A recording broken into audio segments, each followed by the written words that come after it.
Hey, everybody, welcome back to LettermenRow.com. I am Jeremy Birmingham, and this is Talking Stuff, the Ohio State recruiting podcast brought to you by Buyers Automotive. If you're looking for a car, new or used in Central Ohio, go to buyersauto.com and check out their selection of vehicles. You won't be disappointed. If you're looking for stuff about Ohio State football recruiting, stay right here because tonight, my friend Andrew Ellis and Spencer Holbrook will be talking with me about the Ohio State recruiting weekend coming up. It's a big one, and we've got a little insight into the upcoming decision from Malik Hartford, one of Ohio State's top targets in the class of 2023, who will announce on April 6th. So enough of me talking to myself. Let's bring the guys on and get to the show.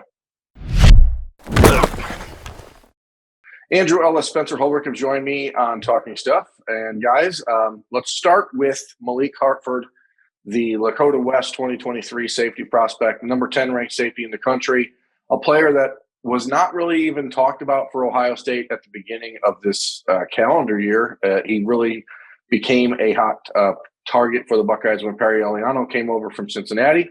He announced on Thursday that he's going to make his college decision on April 6th. That's next Wednesday, I believe. Ohio State, Cincinnati have kind of been jockeying back and forth. Notre Dame trying to get in there a little bit at the end. Michigan State's done a nice job, but even though he's not from Ohio, it still feels like one of those situations where once Ohio State offered, it seemed like this one was going to end with him picking the Buckeyes. And I don't know if it's not a done deal yet, as far as I know, but it'd be shocking if it went a different way. And that's how I see it. I don't know if I'm missing something. No, I totally agree with you. Seems like that one's been trending in the right direction for a while now. Perry Eliano obviously making his presence felt, but Ohio State missed out on, Zion Branch. They missed out on Xavier Nwankwo last cycle. So getting at least 2 and probably 3 safeties this go around is a big deal. And they've already got one in the fold with Cedric Hawkins, and sounds like they're going to be adding another big piece in less than a week. So yeah. Yeah, this is not just a guy who's, like you said, he's not really from Ohio, but this isn't a guy who's just an Ohio kid, so it's a take. Like, this is the number 9 safety according to the On3 consensus. He's the number 10 safety according to our site in general, number 144 prospect. He's a top 100 player according to another service. Like, this is a guy who's only going to continue to rise.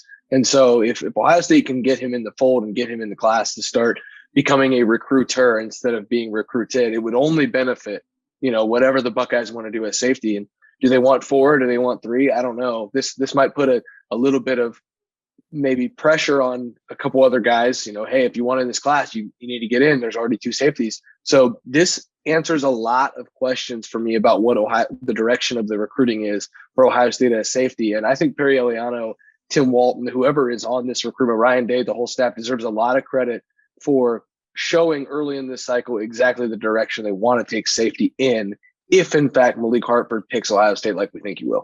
Yeah, when I was talking to Malik at the Under Armour camp in Obetz, Ohio, 2 weekends ago, he mentioned that basically the entire staff had been recruiting him pretty aggressively since he got the offer in January. It has been led by Eliano, like I said, but I think it speaks volumes when you talk to, and we had Jonel Aguirre on Bermanology on Monday. Caleb Downs said the same thing to me when I was in Atlanta earlier last month. Like, the job that Perry Eliano is doing with these guys right now is really actually pretty special. And to get the Buckeyes from not having offered to a commitment from a player of this caliber in 3 months is pretty impressive for Eliano coming from a new, into a new job. And I think it does bring up an interesting segue or lead into the big recruiting weekend that's coming up, because there's a lot of huge name guys that are coming into town, and we're going to talk about some of those. But one name that I think has been closely linked to Ohio State recently is Damon Fagan, the safety from American Heritage in Fort Lauderdale. And he's a guy that could, like, if I was going to pick a guy that would be on like random commitment watch this weekend, it probably would be Fagan. And I think that Malik Hartford deciding to make a decision right now puts the Buckeyes in a position where, with Caleb Downs arriving on Sunday and staying Sunday and Monday, I think the Buckeyes are going to have to make sure that they, I don't want to say slow the roll with Fagan if he wanted to go that far, but without any real concrete plan to take 4 safeties right now, they may have to do some juggling. Yeah, no, I totally agree with you. I think if he's a guy that they put the full court press on this weekend, and he's a really good player, by the way, that they could absolutely land him. But with the Hartford news and then with Caleb Downs and Aguero still out there, I mean, those are guys you're going to be in a national battle for. So I think he might be on the outside looking in right now, but Fagans is certainly a really good option as well. It's one of those recruitments where you've just got to be careful because, if you take those big swings and you don't come up with a hit on those, and you also are slow playing the kid who really wants in the class, then you look at yourself and you're like, well, we really messed this up. And so these guys all know what they're doing. We're not going to doubt exactly their recruiting pitch or how they're going to handle this. But it's just interesting, like you said, Berm and Andrew, both of you guys, the timing of all of this just makes it a lot more interesting. There's a new layer of intrigue that goes into this weekend now, knowing that Hartford, could be in the fold here sooner rather than later. And it's on the flip side of that. It's not like, hey, if you slow play Fagan and then you don't get Caleb Downs or Jonel Aguero, then you miss losing out on both. But on the other side of that, if you say yes to Fagan, does that change things for Downs or Aguero or even Malik Hartford heading into next week? So there's both sides of it. You have to ask yourself, exactly how you play that. And there's the added element with Fagan that he's teammates with Mark Fletcher and Brandon Ennis at American Heritage High School. And 7-on-7 teammates with this entire group that's coming into town this weekend, led by those guys, led by Carnell Tate. And now you have to ask yourself, like, how do you balance the ego and that recruiting plan? So it does add something, a bit of a wrinkle that I don't think was necessarily being counted on as we head into this weekend. So let's move away from there, from the safety position, which is going to get a lot more talk because, as I said, that's Caleb Downs, who is undoubtedly the top safety on Ohio State's board when he arrives on Sunday after his trip to Alabama. I still think this is a 3-team race for Caleb Downs: Ohio State, Georgia, Alabama. In that mix, I think Ohio State's a much better position than people give him credit for. But we'll talk more about him, on the site and early next week. Let's focus on the guys that are in town or expected to be in town. And it's weird because at Lettermen Row, we've been so pro Jaden Davis over the last year that I think people assume that that there will be no other quarterbacks in the class of 2024 that could potentially be the guy for Ohio State. But the country's number one ranked player is Dylan Raiola. And I'm telling you what, Ohio State is right in the thick of that with Dylan Raiola, along with USC, Georgia, and a few others. And this weekend, he's visiting Ohio State for 2 days. And it's a huge visit for the number one player in the country because I don't get the sense from my conversations with Dylan that he wants to run this recruiting thing out for too long. Yeah, and quarterback recruiting is just such a different animal, with the dominoes and committing early and being leaders in their respective classes and everything like that. So it's an interesting visit. I do think we've kind of gotten tunnel vision on Jaden Davis a little bit, and he's the number one player in the country for a reason, or one of the top quarterbacks in the country for a reason. But this is a big visit. I know there's a lot of USC talk of late with Lincoln Riley, and that's understandable too. But it's a big visit. If you turn on the film from Dylan Raiola, like, you'll see a guy who just really pops out. Like, he is a special, special player.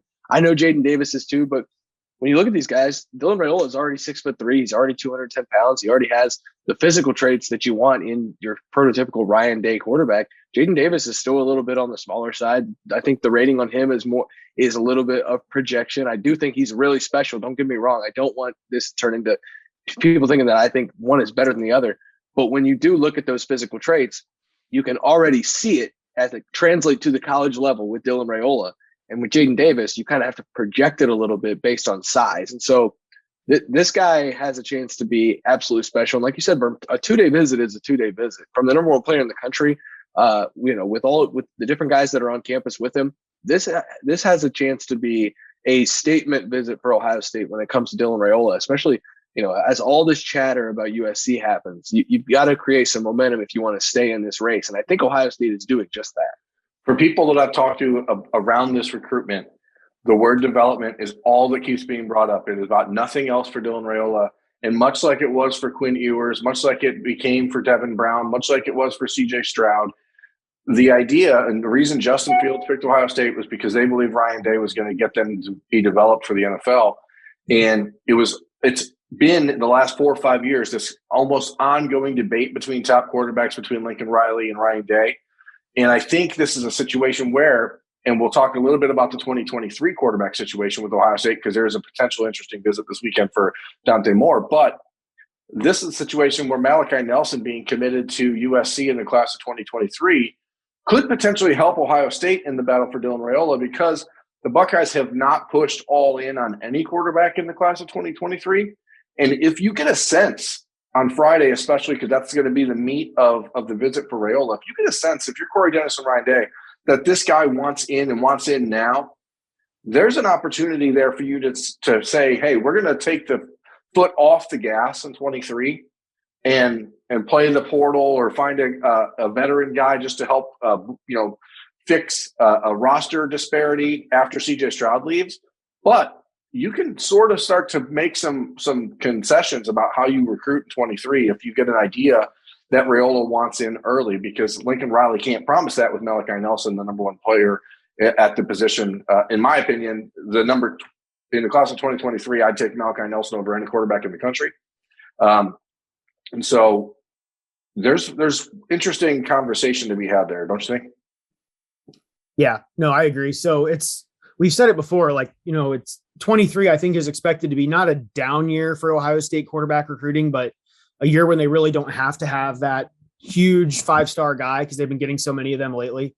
So if they really want to hone in on 24 and just kind of move the focus to that, and with USC already having Nelson in the fold, I mean, this could be a pretty big week on that front as well. I mean, Spencer, we talked about that a lot last year when Quinn Ewers was at Ohio State about how the class of 2023 was not going to be a year where Ohio State skips the quarterback position, but one where they could afford to maybe find a program guy, a 4 or 5 year guy that you can develop and build over time, as opposed to looking for that instant impact guy.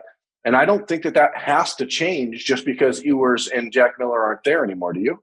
No, I don't think so at all. When you talk about, Devin Brown was the number one player in America, according to our site. So, it's not like they downgraded at 2022 quarterback when they lost Quinn Ewers, even though he was really in the class of 21, but not really. So, but, for one of another term, I guess, to steal Tim's line, Ohio State doesn't have to do crazy things to try to get a quarterback locked in for this 23 class. If they want to kick the tires on some of these top guys, like I know, Nico's now committed. Malachi Nelson is committed somewhere. So Arch Manning's not going to Ohio State. I hate to break the news to anybody, but they don't have to go out and take these massive swings. They can find, like you said, Berm, I know you like a few of these different guys that I have listed, in a little chart here, but they can go out and find a program guy. They can go out and find a guy that they feel confident is, could develop. Maybe he's the starter sometime, but, he's not going to catch every headline of who won the quarterback recruiting in the class of 2023. If you make a list of that, it's probably not going to be Ohio State, but they're still going to feel really confident about whoever they bring in, whether it's a high school kid or a transfer kid. And that's not to say they're not recruiting the class of 2023. Chris Vizina from Birmingham, Alabama was in town 3 weeks ago, made a great impression on him. Dante Moore is from Cleveland originally, lives in Detroit, 5-star quarterback prospect. Father does not like Ohio State. Dante grew up having somewhat of an affinity for the Buckeyes. He's supposed to visit on Saturday. He's extremely close with Carnell Tate. He's a guy that's sort of a Pied Piper with a lot of the players around the country because of the 7-on-7 circuit. He's everywhere. People know him very well. I'm not sold on the fact that he's even going to show up on Saturday. I think that there's some logistical stuff he's trying to work through before that happens. But if it does happen, then you lose nothing if you're Corey Dennis by taking a swing, because at that point, Raiola will be leaving town Saturday afternoon, right when Dante Moore would be getting there. So you kind of have a lot of one-on-one time to build a relationship that Ohio State really hasn't built with Dante yet. And I think that it's interesting because there is a almost public relations reason to go hard after Dante Moore. And that's because you could beat, conceivably, Notre Dame and Michigan for him. And while that should never be a deciding factor for Ohio State in a recruiting battle, you're silly if you think that it doesn't matter, because it certainly does. Yeah, the message board meltdown on the Notre Dame and Michigan sites would be incredible if that were to happen. And if he does visit, and again, I'm right there with you. I have no idea if that's even going to happen. If he does visit, you can never count out Ryan Day and Corey Dennis for a quarterback. We all know that by now. But I think it's wise to temper expectations with that one, even if he does make it to campus, because like you said, Berm, there's definitely some family ties that are rooting against Ohio State. I know he just visited Notre Dame and left without committing. But if I had to guess right now, I would say he's going to end up at Notre Dame, maybe even LSU. I know he's still got that relationship with Brian Kelly too. So we'll see if he makes it to town. And I'm not buying any of the package deal talk with Carnell Tate. Those things never work out. So yeah, to me, I think the most fascinating thing about this, and I'm sure I'll draw some ire from people saying it. I believe Dante Moore is going to end up playing at like Florida or LSU or someplace down there. I don't think he's going to go to Notre Dame. I don't think he's going to go to Michigan. I could be completely wrong. I don't have a great personal relationship with him. It's just a vibe I get that he's going to end up somewhere else. But he's not the only 2023 quarterback visiting in the next few days. And I think one that we have never talked about, and partly because this young man doesn't really talk or self-promote, is Zane Flores from Nebraska, who's coming on Monday. That's a player Ohio State really has their eye on, and he's a kid that, as a 3-star prospect right now, top 20 player in the country at the position, he's a guy that you could conceivably go after and really find yourself liking as an individual prospect that may not necessarily spook someone like Dylan Raiola or cause a rift or a ripple in any other recruitment. And I think that's one that I'd be paying attention to. I will not be surprised at all if Ohio State offers Zane Flores come Monday or before he leaves next Tuesday. So that's just a name to kind of keep in the back of your mind a little bit, that he is a player Ohio State is pretty high on at this point. But it's really interesting to me. We've talked to Ryan Day so many times about the philosophy of quarterback recruiting.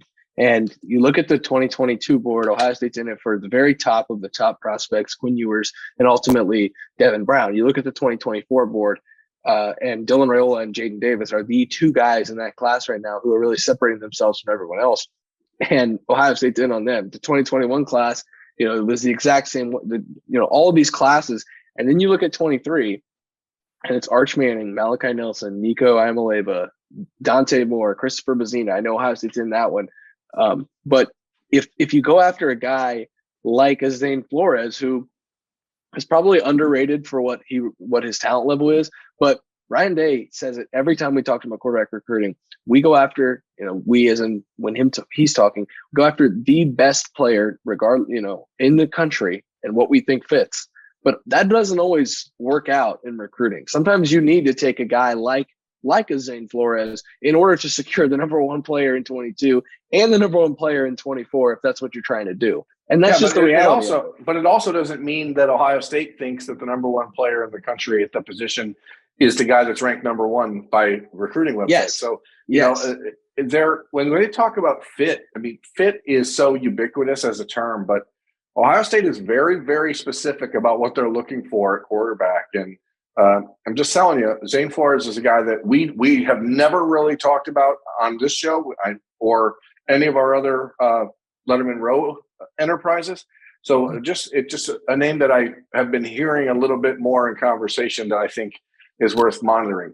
Let's move away from quarterback because we could talk about that forever on this episode of Talking Stuff, brought to you by Byers Auto, and talk about running back, because there are two guys this weekend that are visiting that, if they both wanted to commit, Tony Alford would light up a huge cigar and be done with recruiting and move on to 24. And that was Cedric Baxter from Orlando and Mark Fletcher, again, from American Heritage down in Fort Lauderdale.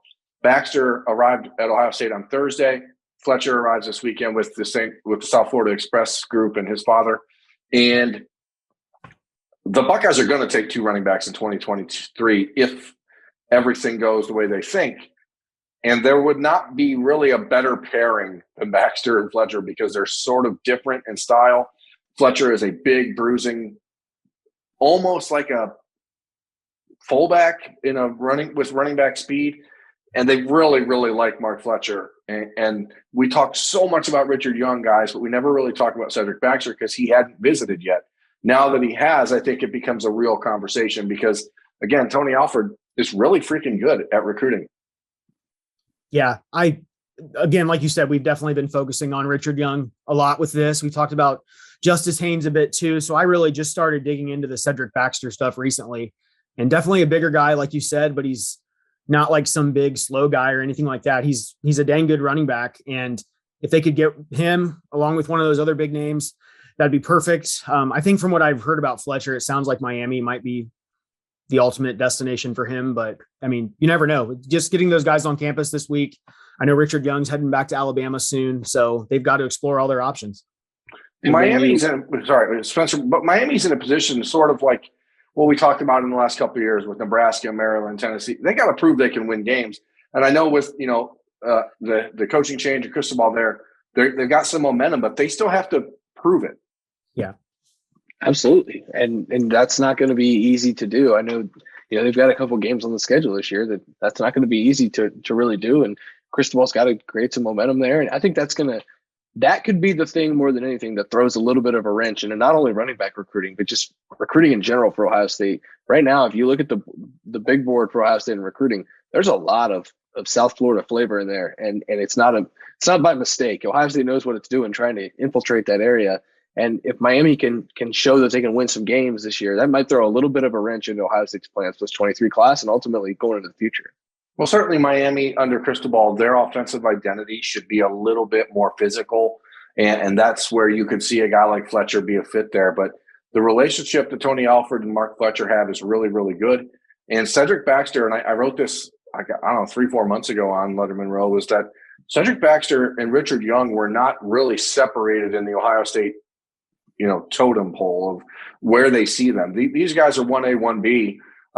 For Ohio State. And on on3.com, we have Cedric Baxter as the number 1 ranked running back in the country.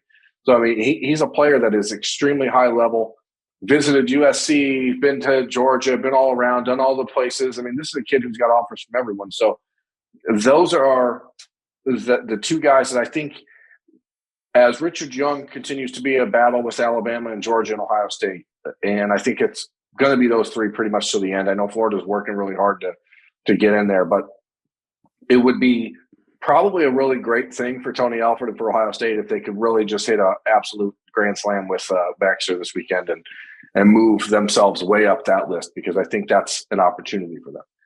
Wide receiver, big visits, huge visits all weekend. Let's start with Jeremiah Smith in the class of 2024.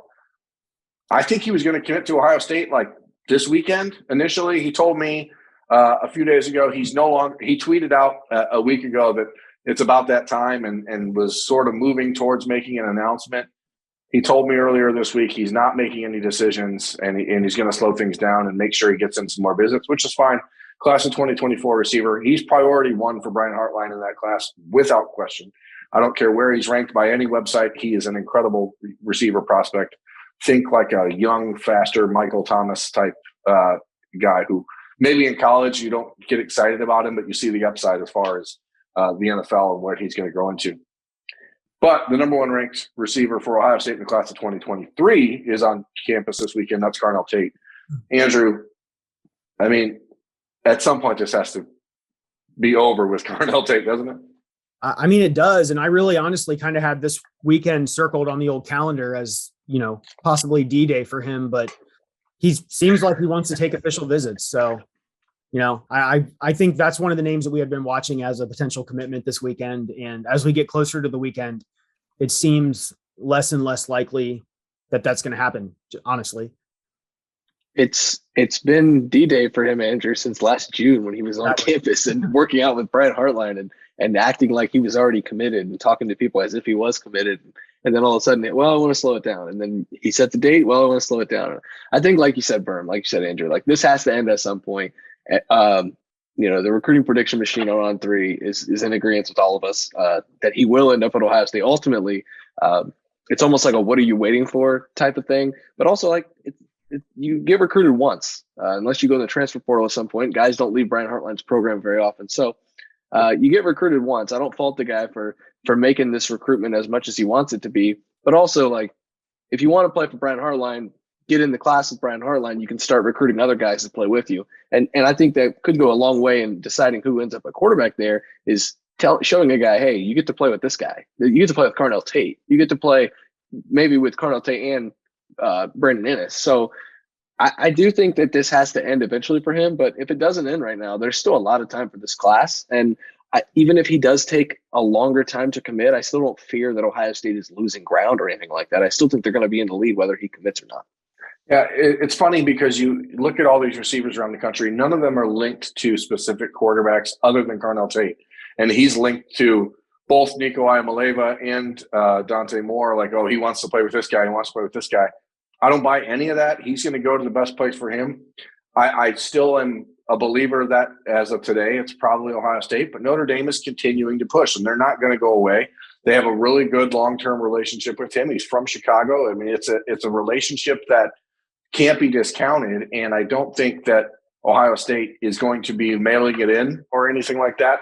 I do think, and we've talked about it on this show before, with other receivers out there like Rico Flores, like Jaquez Petaway, like Noah Rogers, et cetera, Brian Hartline does have a little bit of leverage at this point and say, hey, we've waited a long time for you. We're going to continue to wait. You know that you're our guy, but that doesn't mean your spot's guaranteed. And that could, play a role in conversations over these next few weeks. I'd expect his recruitment to go into June probably and end after 2 or 3 official visits.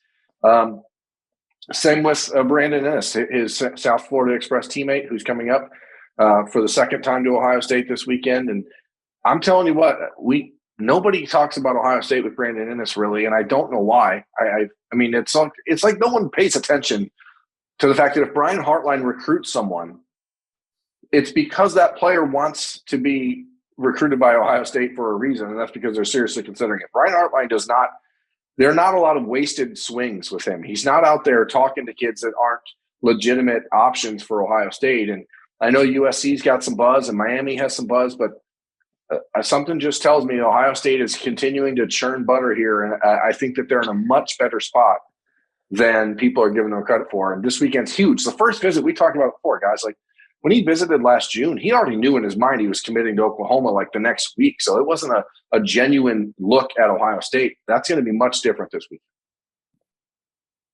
Yeah, and I do kind of wonder about USC still just because of those Lincoln Riley ties, but this just kind of feels like one of those recruitments that's going to come down to like Brian Hartline versus the SEC, probably like in Alabama. I don't know. That's just my hunch, but I don't know. I feel you though, Berm. I think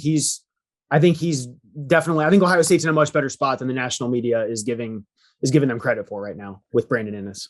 The thing about Brian Hartline is Brian Hartline allows kids to play games if they truly want to. He does not play games. Like, he'll let you play a little bit of the game. He's letting Carnell Tate play the game right now.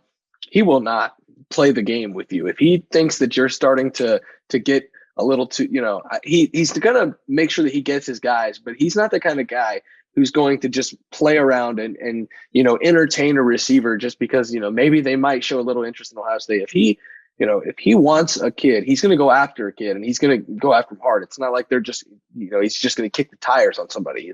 He's going to try to get them. And so that's the thing with Brandon Inniss. Yeah. He's not, and also Hartline's not going to got either, if that makes sense. He's not a guy that is going to allow himself to be toyed with by a prospect. And I'm not suggesting anyone's doing that, but if they're not serious about Ohio State, Hartline's BS meter is pretty high. Exactly. And I don't think he's going to waste his time. And that's why I think it's really fascinating. A guy that we talked about a little bit last summer is Jalen Hale from Texas, from Longview, Texas, who's visiting this weekend. And Ohio State's tried for a long time to get him on campus. And this weekend he decided, hey, I can make it. And now you see with Inniss, with Tate, with the 2024s and Josiah Trader and Jeremiah Smith, like these guys are more important, and they're going to get much more of the time from Hartline. So it's going to be interesting. We got about 10 minutes left on this show. So Spencer, we could talk a lot about other guys. Let's just go through some questions from the Lettermen Lounge and subscribers and see if we can knock out 4 or 5 questions that people have before this show wraps up. Because 40 minutes is pretty much where I'm cutting off all these shows anytime we ever do them. If I go over 40, people get mad. If I go like under 30, people say it's not long enough. 40 seems like a nice sweet spot. What do we got? Well, you just wasted a whole minute there, Berm. Way to go. Better read faster. So we're going to go really quick, rapid fire to start. Your favorite prospect visiting this weekend, their percentage of playing for Ohio State, and why you like them so much. This is from Bixman419. If you're from Lima, the 419 area, respect. Andrew, go ahead. I think Jeremiah Smith is my number one. I think he's the best receiver in the country, regardless of class. And I think the odds of him winding up at Ohio State are very high right now. I think he was going to commit this week and then just decided to slow things down a bit. But he's my favorite prospect overall visiting this weekend. And the odds are very good that he ends up in Columbus. To me, it's Cormani McClain. If you built a cornerback in the lab, it would be him. Unfortunately, I think Ohio State's odds are not very good right now. But this is a kid who's not taking this visit for fun. I mean, this is an important visit for Ohio State. It's an opportunity for Tim Walton to really connect with him. I don't do percentages. So right now I'm just going to say he's out, but this is a weekend where I think he could really see some real positive traction for Ohio State. Look at Berm trying to sneak some in or out in this little Q&A. Out. Next question. This is very simple. I like this from Monabeth86. How's the offensive tackle recruiting going? Not great, Bob. Not great. It's interesting. Not going to too deep dive into this because this is rapid fire. But in the last week, to see Chase Basantis and Samuel Okunlola both visit Michigan State when they haven't been able to get to Ohio State this spring is disappointing, to say the least, and confusing to boot. Okunlola visited Michigan and Michigan State last Monday and Tuesday and couldn't find his way to Columbus, and that is bizarre, to say the least. So it's not great. Olaus Alinen is getting some crystal ball action and RPM action to Alabama.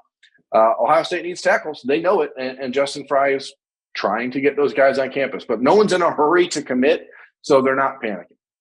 Yeah, I feel the same way. It's not great right now, but we're not in panic mode yet or anywhere close to that at this point. Long way to go.